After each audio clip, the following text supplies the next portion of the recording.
பெரிய அளவுல பிரச்சனை ஏற்பட்டு படாத பாடுபட்டு ரிலீஸ் பண்ண படங்கள் என்னலாம் தெரியுமா? லிஸ்ட்ல நம்ம ஃபர்ஸ்ட் பார்க்க போறது தி டாவன்சி கோட். இது ஒரு ஹாலிவுட் படம். ஆனா தமிழ்லையும் டப் பண்ணி ரிலீஸ் பண்றதுக்கு பிளான் பண்ணிருக்காங்க. இந்த படத்தை 2006ஆம் ஆண்டு ரிலீஸ் பண்ணிருக்காங்க. இந்த படம் ஒரு கிரைம் மிஸ்ட்ரி த்ரில்லர். ஆனா இந்த படத்துல ஒரு ரிலிஜியஸ் சார்ந்த கருத்துக்களையும் அதை பத்தின சில சர்ச்சையான விஷயங்களையும் வச்சிருந்திருக்காங்க. அதனால நம்ம தமிழ்நாட்டுல ரிலீஸ் பண்ணும்போது கொஞ்சம் பிரச்சனைலாம் வந்துச்சு. இந்த படத்தோட சில காட்சிகளுக்காக சில மதக்குழு இயக்கங்கள் நம்ம தமிழ்நாட்டுல 2006ஆம் ஆண்டு மிகப்பெரிய போராட்டமே பண்ணிருக்காங்க. அதுக்கப்புறமா தமிழ்நாடு விநியோகஸ்தர்கள் சென்னை உயர்நீதிமன்றத்துல ஒரு வழக்க போட்டாங்க. அதுக்கப்புறமா கோர்ட் ஆர்டர் போட்டதுக்கு அப்புறமா தான் இந்த படத்தையே ரிலீஸ் பண்ணாங்க. மற்ற இடங்கள்ல இந்த படம் ரிலீஸ் ஆகி 2 நாட்களுக்கு அப்புறமா தான் நம்ம தமிழ்நாட்டுல ரிலீஸ் ஆச்சு. அதுலயும் சில காட்சிகளை நீக்கிட்டாங்க. லிஸ்ட்ல நம்ம அடுத்து பார்க்க போறது டேம் 999 3D படமான இந்த படம் குறித்த தேதிகள்ல எல்லா இடத்துலயுமே ரிலீஸ் ஆயிடுச்சு. அதுவும் மிகப்பெரிய வரவேற்புலாம் கிடைச்சிச்சு. இந்த படத்தை மக்கள் கொண்டாட ஆரம்பிச்சாங்க. ஆனா தமிழ்நாட்டுல வெளியிடுறதுக்கு மட்டும் தடை போட்டுட்டாங்க. இந்த படத்துல காட்டப்படக்கூடிய ஒரு அணைக்கட்டோட விவரங்கள் எல்லாமே முல்லை பெரியார் கூட ஒப்பிட்டு பார்த்திருக்காங்க. என்ன ரெண்டும் ஒரே கதை மாதிரி இருக்கு அப்படின்னு நம்ம தமிழ்நாட்டுல மிகப்பெரிய பிரச்சனை எல்லாம் பண்ணாங்க.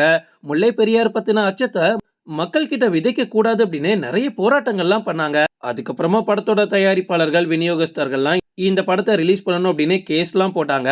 ஆனா இந்த படம் ரிலீஸ் ஆனா மக்கள் கிட்ட ஏதாவது ஒரு அச்சம் ஏற்படுறதுக்கு வாய்ப்பு இருக்கு அப்படின்னு படத்தை கடைசி வரைக்கும் ரிலீஸ் பண்ணவே விடல கோர்ட். லிஸ்ட்ல நம்ம அடுத்து பார்க்க போறது மெட்ராஸ் கேஃபே. மெட்ராஸ் அப்படின்னு இருக்கிறதுனால இது தமிழ் படம் அப்படின்னு நினைச்சிடாதீங்க. இது ஒரு பாலிவுட் படம். இந்த படத்துல ஜான் ஆப்ரஹாம் தான் ஹீரோவா நடிச்சிருப்பாரு.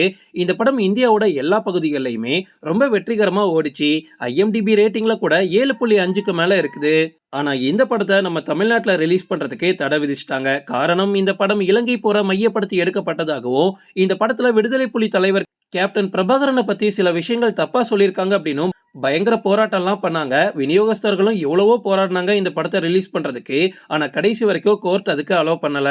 லிஸ்ட்ல நம்ம அடுத்து பார்க்க போறது ஒரே ஒரு கிராமத்திலே. 1987ஆம் ஆண்டு இந்த படம் ரிலீஸ் ஆயிருக்கு. அப்பவே தமிழ் படங்களுக்கு நிறைய பிரச்சனை வந்திருக்குன்னா பாருங்களேன். நிழல்கள் ரவி லக்ஷ்மி காம்போல நடிச்ச படம் தான் இது. இந்த படம் குறித்த தேதியில தென்னிந்தியா முழுக்க ரிலீஸ் ஆச்சு. ஆனா எந்த மொழியில இந்த படத்தை எடுத்தாங்களோ அந்த மொழியில இந்த படம் ரிலீஸ் ஆகல. ஆமாங்க, நம்ம தமிழ்நாட்டுல இந்த படத்தை அவங்களால வெளியிடவே முடியல.